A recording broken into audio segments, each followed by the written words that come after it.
What is going on, everybody? It is your boy Baddog back with another New York Giants video in desperate need of a haircut and a shave, but I do appreciate you clicking on the video. As always, do me a favor, hit the thumbs up, helps the video out huge. Hit the subscribe button and ring the bell as well. Giants season halfway over. We're 6-2, baby. We can make the playoffs this year. It's been a hell of a ride so far. Let's see if it continues. Obviously, we have a bye this week, and the trade deadline just passed, and nothing was done in the New York Giants camp. And I read an interesting article here in the New York Post from Paul Schwartz, and I kind of wanted to get your opinion on it. Now, we all know that Joe Schoen and the New York Giants desperately need a wide receiver. They need a lot of things. Let's be completely honest. This team on paper does not look very good. Like I said, you'd be hard-pressed to find a receiving core. I don't want to use the word worse, but maybe less talented than the combination of Sills, Richie James, Marcus Johnson, and Wan'Dale Robinson. It'd probably be difficult to find someone with a receiving core you'd say that's actually a worse core than what the Giants have. Of course, Kenny Golladay may be coming back after the bye. Hopefully he does. It's somebody we could definitely use. So when you sit there and go, oh, the Giants are going to make a move, hopefully that ends up being the move that we technically make, is getting a healthy Kenny Golladay and a guy that can produce the way he did when he was in Detroit. But I found with the article interesting because the words that were used here. Like I said, Paul Schwartz talked about, the Giants didn't make any moves on Tuesday because they didn't make it. They went without any additions or subtractions, although they did go with a subtraction because they got rid of Kadarius Toney a few days earlier. But they said, do a team expect it to be a bottom feeder? And surprisingly, we're 6-2. There's a variety of reasons why the Giants didn't make a move, and mostly because the players available weren't game changers for the Giants. We don't have any kind of cap space or cap flexibility because the salary cap has been very low for us all year. Next year, we're going to have a little bit more flexibility, but this year we really don't. And they thought that the price tag was too high for mid-range wide receivers. But the thing that I thought was interesting is Paul Schwartz says the main reason Joe Schoen in his first season didn't do anything to the Giants roster is because he looks at the fantastic record. I can't read that. He looks at the fantastic record and does not see a fantastic team. This is what, I don't know if these are his exact words, but this is what Paul Schwartz was saying. A gritty team, yes. Hardworking team, yes. Tough team, yes. But a roster that's not ready to attain what Shane and Dable want to achieve in the long term. He said, and Shane was quoted as saying, you have to step back and honestly evaluate the roster. Shane said in his State of the Team media section, you can get caught up in the, hey, we won a game. But we were also down 17-3 at some point. You have to step back and look at it for what it is. So, I mean, you look at it that way and you think to yourself, God, he doesn't think very highly of his team. He did go on to praise the coaching staff, and now they've gotten squeezed every ounce of blood out of a rock or whatever. They're able to squeeze blood out of a rock the first half of the season. Still think that this team could make the playoffs. I still think this team should be 8-2 after the bye. When they played the Texans and the Lions, I definitely think those are winnable games. But if I'm being completely honest with you, I like Shane's honesty. And I like his approach to what he's looking at. This is not a great roster. I don't think any Giants fan who looks at it objectively can go, yeah, this team is built for bear. Yeah, this team was one wide receiver away from winning a Super Bowl. We're not.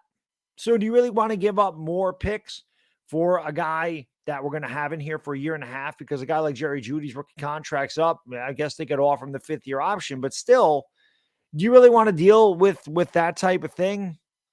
Is that the guy you want? Is Jerry Jeudy the guy that they wanted, or do they think that they can get somebody better in the draft? Again, we have to give these guys a year to let their own scouts go out and scout the guys that they want, build for the New York Giants. Because when they were scouting with Buffalo, they didn't know they were going to be with the New York Giants. So it was Dave Gettleman's scouts that were scouting the guys, and Shane and Dable didn't really get a chance to go out and do what they want to do.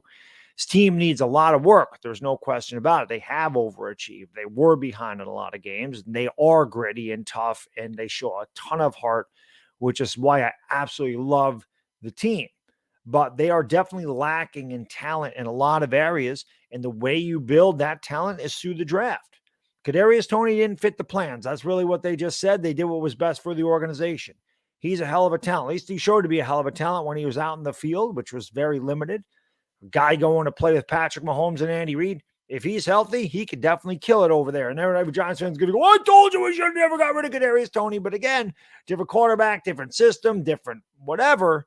Kadarius Toney may succeed in Kansas City. He may very well be a great receiver. He may constantly get hurt again. I mean, who knows what the deal is with Kadarius Toney? All I know is that Dable and Shane were not high on the guy when they took over. And that's why those rumors came out that they were looking to trade him in April, even though they said they weren't shopping him, but obviously they were fielding offers. That's really what it's not like they went out and called people and say, hey, we're getting rid of Kadarius Toney, but they were definitely fielding calls about Kadarius Toney, and they got the best that they could. He has 11 draft picks when you include the compensatory draft picks. So the future for the Giants is going to be based on what Shannon Day will do in the draft. And again, we're going to have more cap space next season, so we'll see. I looked at the wide receiver class, like as far as free agents go, and I don't really like any of the free agents coming out. So, again, I'm not going to sit here and get mad at it. I wasn't going to get mad if he made the deal. I wasn't going to get mad if he didn't make a deal. I understand what the Giants are. I understand where we are. This was a rebuild. They came in and say, we're rebuilding. We're going to try to win games, but we're rebuilding. Listen, 6-2 in the first year of a rebuild is phenomenal work. Okay. And you can see some of their draft prospects are really good. Daniel Bellinger has been awesome, before he hurt his eye. Evan Neal looks to he's going to be a really good player. I think Thibodeau is going to be a really good player. Wan'Dale Robinson's definitely shown the ability to be a big play guy. Dane Belton's played well. I think they had a pretty damn good draft. Even Josh Zudu was pretty good when he came in for Bredesen. I mean, these guys are going to get better. That's what you do. You draft the guys, you get them into the system, they play better, and you build through the draft. That is the way you build a competitive team. And then you add the big pieces as you see fit. Once you feel you're ready to make a run at the Super Bowl, that's when you make the move. Like the Eagles are making moves because they felt like they're close to winning a Super Bowl. And I hate the Eagles, but if you look at that team, it's a complete team, right? They have a Devontae Smith. They have a Miles Sanders. Jalen Hurts has been way better than I thought he'd be this year. They have a great offensive line. They had a good defensive line. They went out there. They added to their secondary. They had cap space. They had draft capital. Howie Roseman did it right. I hate it. But that's what Giants fans need to look at is go, look at what Howie Roseman did there with Philadelphia. He accrued draft picks. He got rid of bad contracts, and he was able to build the Eagles into what they are now. Does that mean they won the Super Bowl this year? No. But if you look at the Eagles, you're going to sit there. If you're being honest with yourself, you're going to go, that's a pretty damn complete team. It's one of the most complete teams in the NFL. That's what we expect from our general manager and assistant general manager and the coaching staff is to go out, find the guys that they want to build around, get these guys in rookie contracts, get your cap flexibility, and then you go out and you make a move for a guy. I'm not saying A.J. Brown, but that type of player. You go out there and you can bring in a guy that's a big name wide receiver for a lot of money. They have a lot of questions to answer.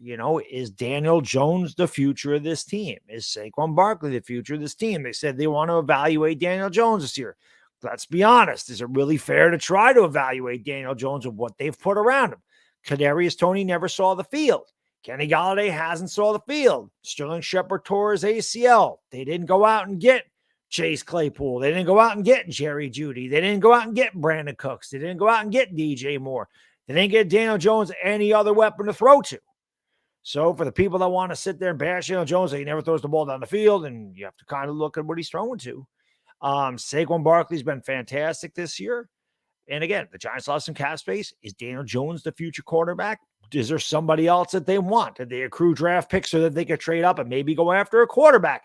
These are things we have to look at for the future. Again, this has been a pleasant story with the Giants if you're a Giants fan. I love the fact that they're 6-2. I love the fact we've won 3/4 of our game. I don't care how we win it. I don't care how ugly it is. I don't care what the score is.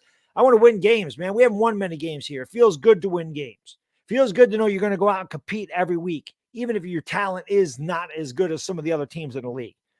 But we're not a Super Bowl contender yet. Again, we're rebuilding. You rebuild due to draft. So you don't want to give up draft capital to bring in a wide receiver unless you think that he's going to be your future guy for the next 5 years, because that's what you can do if you draft the first round wide receiver. You can be there for 5 years in a rookie deal, and I have to pay him a lot of money. So again, I am trusting their vision. I think they've done a great job with what they have. We're 6-2 because of the coaching, because of their vision. And the only thing I found interesting was that he said it was an overachieving team, that he was actually, it's an honest, the one thing I love about Joe Schoen, honest assessment of his team. How many other GMs are going to come out and go, our roster ain't really good, we're overachieving? He sees what this team is. And he's not buying into the hype. Hey, we're 6-2. Let's go make a massive move and get rid of, our first round pick for DJ Moore and mortgage, like, the cap for next year and all. No, he's being patient. He's building it his way. That's how you build a contender for years to come. Remember 2016, guys. Remember this. We were bad in 13, 14, and 15. We were a bad football team. Jerry Reese went out, spent $500 million or whatever it was, $200 million on the defense. The offense was never really good because we never really addressed it. We made the playoffs at 11-5. But you look at that team, it wasn't a very good team. It's kind of like the one we have now. It's very similar. It's very similar. We won a lot of close games against a lot of bad teams, went 11-5, got our ass kicked by Green Bay in the playoffs.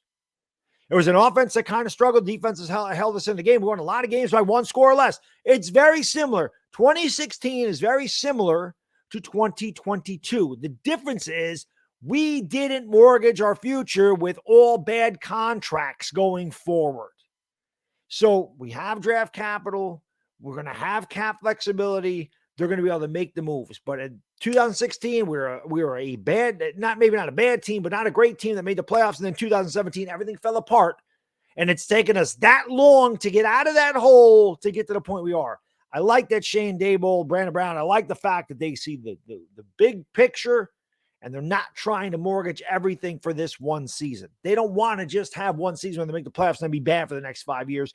They're looking to build a perennial powerhouse for years to come.